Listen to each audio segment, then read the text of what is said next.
Number 23 شروع ہو رہی ہے۔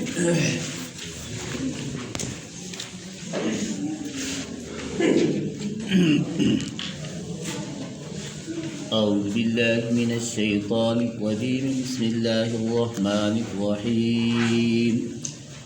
وَإِن كُنتُمْ فِي رَيْبٍ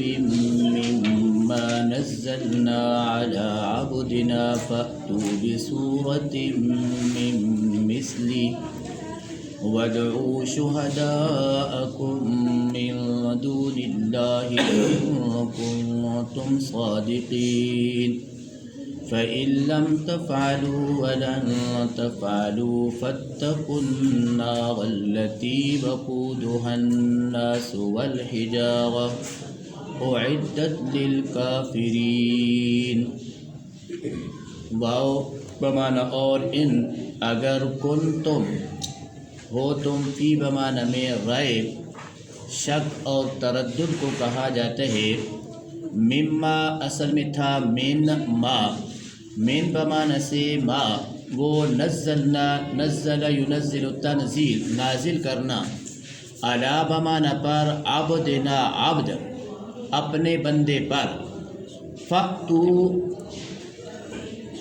فا بمعنی پس آگے امر ہے کہ لے آؤ تم، بصورتن سورہ کوئی صورت، یہ تاکہ نیچے دو تنوین ہے تو یہ قلت کے لیے ہے، یعنی چھوٹی سی صورت، من بمعنی سے مثلی ہی اس قرآن جیسی، واو بمعنی اور، ادعو بلانا، بلا لو، شہداءکم، شہداء شاہد کی جمع ہے اور شاہد کہتے ہیں حاضر کو، گواہ کو بھی اسی لیے شاہد کہا جاتا ہے کہ وہ عدالت کے اندر اس کا حاضر ہونا ضروری ہوتا ہے۔ کم تمہارے، من بمعنی سے دون اللہ اللہ کے علاوہ، ان بمعنی اگر کن تم ہو تم صادقین صدق سے ہے سچے، فا بمعنی پس ان اگر لم نفی کا معنی دیتا ہے، تفعلو فعل یفعلو کرنا، اور واو بمعنی اور لن یہ جو ہے وہ مستقبل کی نفی کے لیے آتا ہے، تفعلو کرنا، فتقو اتقا ڈرنا، النار آگ، التی وہ وقود، وقود کہتے ہیں ایندھن، ہاں ضمیر آگ کی طرف راجع یعنی اس آگ کا ایندھن، الناس لوگ، الحجارہ اور پتھر، اعدت تیار کی گئی، للکافرین کافروں کے لیے، تو معنی ہوگا وَإِن كُنتُمْ اور اگر ہو تم، فی ریبن بیچ شک میں، مما اس چیز سے کہ نزلنا نازل کیا ہم نے، علی عبدنا اپنے بندے پر، فَأْتُوا تو پس لے آؤ تم، بصورتن ایک چھوٹی سی صورت، من مثلہ اس قرآن جیسی، وَادْعُوا اور بلا لو تم، شہداءکم اپنے معبودان باطلہ کو، من دون اللہ اللہ کے علاوہ، ان کنتم صادقین اگر ہو تم سچے، فَإِن لَّمْ تَفْعَلُوا پس اگر تم اب تک نہیں کر سکے، وَلَن تَفْعَلُوا اور ہرگز نہیں کر سکو گے، فَاتَّقُوا النَّارَ تو پس بچو آگ سے، التی وہ آگ، وقودہا کہ جس آگ کا ایندھن، الناس لوگ، والحجارہ اور پتھر ہے، اعدت تیار کی گئی ہے وہ آگ، للکافرین کافروں کے لیے۔ ریب کا معنی ویسے تو شک ہی عموماً کیا جاتا ہے،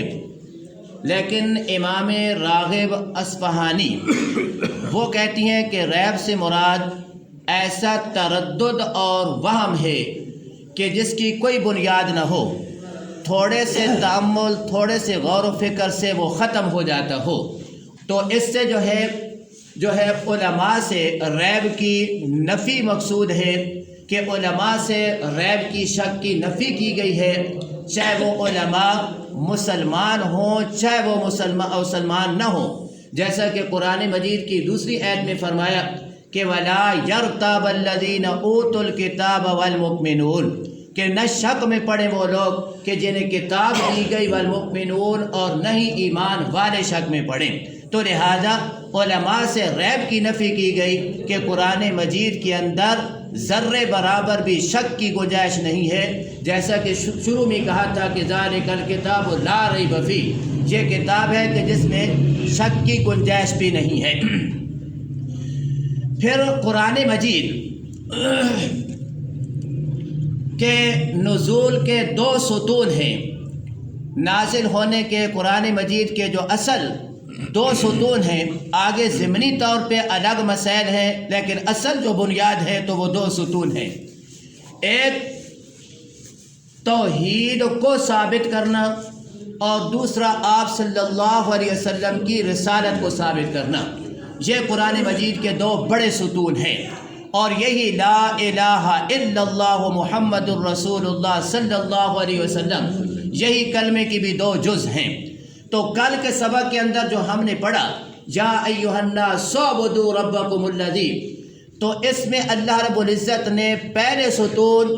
یعنی توحید کا اثبات تھا. اللہ رب العزت نے دلائل انفسی اور دلائل آفاقی دونوں دلائل بیان کر کے اللہ رب العزت نے یہ ثابت کیا کہ جس طرح آسمان و زمین اور برق و باران اور تمہارے اپنے نفس کو پیدا کرنے میں اللہ یکتا ہے، تنہا ہے، اس کے ساتھ کوئی شریک نہیں ہے، تو لہذا عبادت کا لائق بھی وہ تنہا ہے، عبادت کے اندر بھی اس کا کوئی شریک نہیں ہے. اور آج کے سبق کے اندر دوسرے جز کو آپ صلی اللہ علیہ وسلم کی رسالت کو ثابت کرنا ہے، اور ثبوت دلائل کے اندر تقریباً یکساں ہے کہ جیسا کہ وہاں توحید کو ثابت کرنے کے لیے اللہ رب العزت نے دلائل آفاقی اور انفسی سے استدلال کر کے توحید کو ثابت کیا، تو اسی طرح قرآن مجید کے نزول سے آپ صلی اللہ علیہ وسلم کی رسالت کو ثابت کیا کہ جس طرح آسمان و زمین کی تخلیق میں وہ وحدہ لا شریک ہے، تو اسی طرح کلام مجید کے اندر اور قرآن مجید کے نزول کے اندر بھی وہ وحدہ لا شریک ہے. یہ اس ذات کا نازل کیا ہوا ہے، اس کے اندر جو ہے ذرا برابر بھی یہ نہیں ہے کہ کسی اور کی کوئی امیشن یا کوئی شک ہو. یہ منزل من اللہ ہے، اللہ رب العزت کی طرف سے نازل کیا گیا ہے اور آپ صلی اللہ علیہ وسلم کے اوپر نازل کیا گیا ہے. تو آپ صلی اللہ علیہ وسلم کی رسالت کو ثابت کرنا ہے. پھر قرآن مجید کے اندر اللہ رب العزت نے 3 چیلنج ان مشرکین مکہ، ان جو ہے لوگوں کو کیے کہ جو قرآن مجید کے اندر شک کرنے والے تھے. اللہ رب العزت نے ان کو یہ چیلنج کیا. پہلے اللہ رب العزت نے قرآن مجید کے سورہ ہود کے اندر ان کو چیلنج کیا اور فرمایا ام یقولون افترا قل فأتوا بعشر سور مثلہ مفتریات وادعوا من استطعتم من دون اللہ ان کنتم صادقین، کہ اگر تم قرآن مجید کے نزول کے اعتبار سے شک میں ہو تو پھر پورا قرآن مجید نہیں بلکہ قرآن مجید کی 10 صورتیں بنا کر لے آؤ اگر تم اپنے اس دعوے کے اندر سچے ہو کہ قرآن اللہ کی کتاب نہیں ہے بلکہ محمد صلی اللہ علیہ وسلم خود بناتا ہے اور ہمیں آ کر جو ہے وہ پیش کر دیتا ہے. تو اللہ رب العزت نے ان کو چیلنج کیا کہ میرے پیغمبر قل، آپ کہہ دیجئے فأتوا بسورۃ فأتوا بعشر سور مثلہ، کہ پورا قرآن مجید نہیں بلکہ 10 صورتیں بنا کے لے آؤ اگر تم اس دعوے کے اندر سچے ہو اور خود نہیں بلکہ اپنے معبودان باطلہ کو بھی ساتھ شریک کر لو، اور اگر تم سچے ہو لیکن وہ 10 صورتیں بنا کر نہ لا سکے. پھر اللہ رب العزت نے یہاں ان کو چیلنج کیا کہ قرآن مجید کے 10 صورتیں نہیں، پورا قرآن مجید نہیں، قرآن مجید کی ایک چھوٹی سی صورت فَأْتُوا بِسُورَةٍ مِّن مِّثْلِهِ، ایک چھوٹی سی صورت قرآن مجید کی بنا کے لے آؤ. تم بھی عربی النسل ہو، میرا پیغمبر بھی عربی النسل ہے، تم بھی فصیح بلیغ ہو اور میرا پیغمبر بھی فصاحت کے اندر کمال رکھتا ہے. لہذا جب تم یہ کہتے ہو کہ محمد صلی اللہ علیہ وسلم قرآن خود بنا کے لے آیا تو تم بھی تو فصاحت کے اندر کمال رکھتے ہو. تم بھی شعر و شاعری کے اندر تمہارے بڑے چرچے ہیں، لہذا پورا قرآن نہیں، 10 صورتیں نہیں، فَأْتُوا بِسُورَةٍ مِّن مِّثْلِهِ، ایک چھوٹی سی سورت قرآن مجید جیسی لے آؤ اگر تم سچے ہو۔ نہ وہ قرآن لا سکے اور نہ وہ 10 صورتیں لا سکے، نہ ایک چھوٹی سی سورت بنا کے لا سکے، عاجز آ گئے۔ تو اس لیے قرآن مجید معجز، تمام کے تمام کو عاجز کرنے والے ہیں، تمام کے تمام کو عاجز کرنے والے ہیں۔ اور بعض علماء نے مثلہ کی ضمیر عبد نا کی طرف راجع کی ہے، اور آپ صلی اللہ علیہ وسلم کا ایک لقب امی بھی ہے، ان پڑھ بھی ہے، امی بھی ہے۔ آپ صلی اللہ علیہ وسلم کسی کے پاس 4 زانو ہو کر نہیں بیٹھے، پڑھنے کے لیے کسی مکتب میں نہیں گئے، کسی استاد سے جو ہے وہ تعلیم حاصل نہیں کی۔ 40 سال کی عمر تک آپ صلی اللہ علیہ وسلم کوئی پڑھنا لکھنا نہیں جانتے تھے، آپ صلی اللہ علیہ وسلم لکھ نہیں سکتے تھے، آپ کا لقب امی ہے۔ لیکن جو ہی 40 سال کی عمر مکمل ہوئی، آپ صلی اللہ علیہ وسلم نے وہ علوم پیش کیے، وہ تعلیم پیش کی، وہ علم پیش کیا کہ پورا عرب حیران رہ گیا کہ جو 40 سال تک کسی کے پاس پڑھنے کے لیے نہیں گیا، 40 سال تک کسی سے کوئی تعلیم حاصل نہیں کی، اور آج وہ تعلیم پیش کی ہے اور آج وہ علوم پیش کی ہیں کہ جس سے بڑے بڑے جو ہے وہ تعلیم یافتہ لوگ جو ہے وہ عاجز، اور بڑے بڑے تعلیم یافتہ لوگ حیران ہیں۔ یہ آپ صلی اللہ علیہ وسلم کا ایک معجزہ اور آپ صلی اللہ علیہ وسلم کا ایک کمال تھا۔ پھر علماء نے لکھا ہے کہ فَأْتُوا بِسُورَةٍ مِّن مِّثْلِهِ کہ ضمیر جو ہے عبد نا کی طرف ہے کہ اے مکہ والو، تم قرآن مجید جیسی صورت تو پیش نہیں کر سکتے، لہذا فَأْتُوا بِسُورَةٍ مِّن مِّثْلِهِ، میں میرے پیغمبر محمد صلی اللہ علیہ وسلم جیسا امی اور یہ خوبصورت حسین و جمیل نوجوان کی کوئی صورت بنا کے پیش کر دو تو پھر بھی میں مان جاؤں گا کہ تم اپنے دعوے میں سچے ہو۔ لیکن مکہ والے نہ قرآن کی صورت پیش کر سکے، نہ محمد نوجوان کی صورت پیش کر سکے، وہ عاجز آ گئے۔ فرمایا فَأْتُوا بِسُورَةٍ مِّن مِّثْلِهِ وَادْعُوا شُهَدَاءَكُمْ، یہاں اللہ رب العزت نے وَادْعُوا شُهَدَاءَكُمْ کے اندر ان کے اعتراضات کا جواب دے دیا۔ ہو سکتا ہے کوئی اعتراض کرنے والا یہ اعتراض کر بیٹھے کہ ایک آدمی یا صرف مکہ والے کے اس وقت لوگوں کے قرآن مجید کے بنانے سے عاجز آنے سے قیامت تک والے لوگوں کی تو عاجزی ظاہر نہیں ہوتی، دیگر لوگوں کی تو عاجزی ظاہر نہیں ہوتی۔ ہو سکتا ہے کہ وہ تو نہ بنا سکے، لیکن بعد میں آنے والا کوئی قرآن بنا لے، بعد میں آنے والا جو ہے وہ صورت بنا لے۔ اللہ رب العزت نے جواب دے دیا کہ وَادْعُوا شُهَدَاءَكُمْ مِن دُونِ اللَّهِ، صرف تم نہیں بلکہ اپنے تمام کے تمام معبودان باطلہ اور قیامت تک کے لیے جن کے بارے میں تمہارا نظریہ ہے سب کو بلا لو، سب کو اس کے اندر شریک کر لو، ان کنتم صادقین، اگر تم سچے ہو۔ تو اللہ رب العزت نے واضح چیلنج کر دیا۔ علامہ سیوطی، جلال الدین سیوطی، جلالین کے بہت بڑے جو ہے وہ مفسر ہیں، وہ خصائص الکبریٰ میں لکھتے ہیں کہ آپ صلی اللہ علیہ وسلم کے 2 معجزے، ویسے آپ صلی اللہ علیہ وسلم کے تقریباً یہ بڑے معجزے ہیں، ہر نبی کو اللہ رب العزت نے معجزہ عطا کیا، ہر نبی کو، چونکہ نبی کے نبوت کے اثبات کے لیے، پیغمبری کے اثبات کے لیے معجزے کا ہونا ضروری ہے، لیکن ہر پیغمبر کا معجزہ پیغمبر کی زندگی تک تھا۔ جب پیغمبر دنیا سے رخصت ہو گیا معجزہ بھی ختم ہو گیا، لیکن آپ صلی اللہ علیہ وسلم کا یہ کمال ہے کہ آپ صلی اللہ علیہ وسلم دنیا سے رخصت ہو گئے، لیکن آپ کا یہ قرآن مجید کا معجزہ قیامت تک کے لیے باقی رہے گا، اور علامہ سیوطی خصائص الکبریٰ میں لکھتے ہیں کہ آپ صلی اللہ علیہ وسلم کے 2 بڑے معجزے جو قیامت تک کے لیے رہیں گے، ان میں سے ایک تو یہی معجزہ قرآن مجید ہے جو قیامت تک کے لیے رہے گا، اور دوسرا معجزہ حدیث کے حوالے سے وہ لکھتے ہیں کہ حضرت سعید خدری رضی اللہ تعالی عنہ آپ صلی اللہ علیہ وسلم سے سوال کرتے ہیں کہ اللہ کے حضور 3 جمرات ہیں، اور ہر سال لاکھوں کروڑوں انسان حجاج جاتے ہیں، اور 3 جمرات کو، ہر جمرے کو 3 کنکریاں مارتے ہیں، گویا کہ ہر حاجی 21 کنکریاں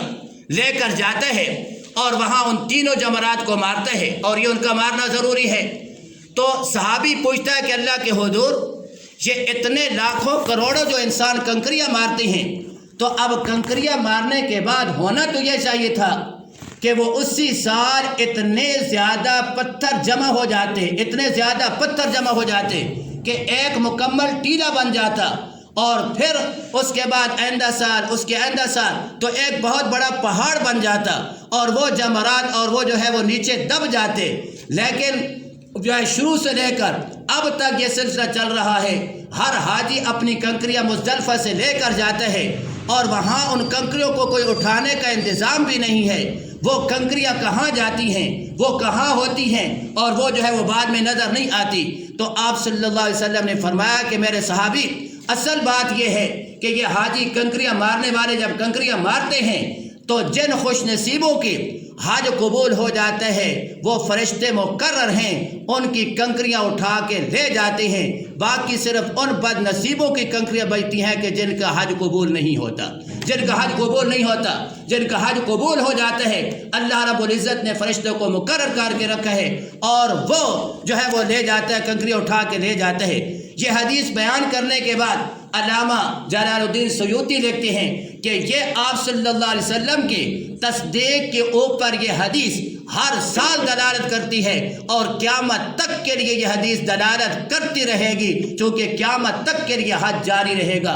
قیامت تک کے لیے حاجی جو ہے وہ کنکریاں مارتے رہیں گے، اور یہ سلسلہ قیامت تک کے لیے جاری رہے گا۔ اور آپ صلی اللہ علیہ وسلم کی زبان نبوت سے یہ نکلا ہوا جملہ ہر سال اپنی تصدیق پیش کرے گا، اور یہ سچا رہے گا۔ تو فرمایا جس طرح قرآن قیامت تک کے لیے جاری رہے گا، اسی طرح آپ صلی اللہ علیہ وسلم کا یہ فرمان اور یہ موعظہ بھی قیامت تک کے لیے جاری رہے گا۔ یہ دونوں موعظے فرمایا کہ قیامت تک کے لیے جاری رہیں گے۔ فرمایا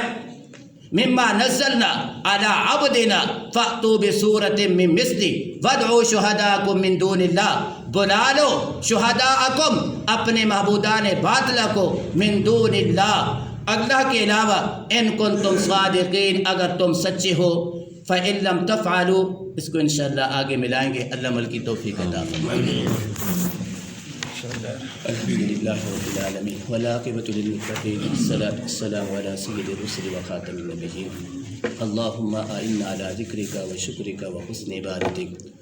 اللہم لا مانع لما اعطیت ولا معطی لما منعت ولا ينفع ذا الجد منک الجد۔ یا اللہ، حاضرین میں سے جو پریشان حال ہیں، چاہے وہ کاروباری اعتبار سے پریشان ہیں، گھریلو اعتبار سے پریشان ہیں، جس طرح کی بھی پریشانیاں، اللہ رب العزت تمام کی پریشانیوں کو دور فرما۔ یا اللہ، حاضرین میں سے ہر ایک کا بیٹھنا اور سننا اللہ رب العزت کا قبول فرما۔ یا اللہ، ہم سب کا خاتمہ ایمان کے اوپر فرما۔ یا اللہ، ہم سے جو چھوٹے بڑے گناہ اللہ رب العزت دن کو رات کو زبان سے، آنکھوں سے، کانوں سے اللہ رب العزت جس طرح کی بھی گناہ ہوئی ہیں، اللہ رب العزت اپنے فضل سے معاف فرما۔ یا اللہ، اپنے فضل سے معاف فرما۔ یا اللہ، ہمارے دنیا سے جو مومن موحد لوگ دنیا سے رخصت ہو چکے، اللہ رب العزت ان کی کامل مغفرت فرما۔ ربنا تقبل منا انک انت السمیع العلیم وتب علینا انک انت التواب الرحیم برحمتک یا ارحم الراحمین۔